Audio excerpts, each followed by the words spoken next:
Šorīt atnāca rudens, nepieklauvēja,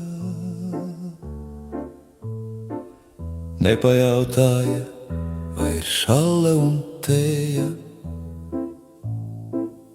Viņu neinteresēja, vai ir noslēgti rēķini ar vasaru, asaru, vai tās aiziešana neraisīs asaru.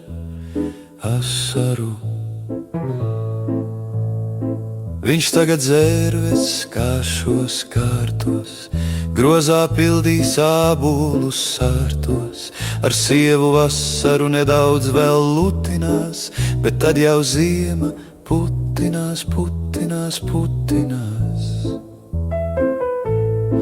Viņš tagad zērves kāšos kārtos, grozā pildīs ābolus sārtos, ar kādu dienu vasarīgu vēl nedaudz lutinās, bet tad jau ziema putinās.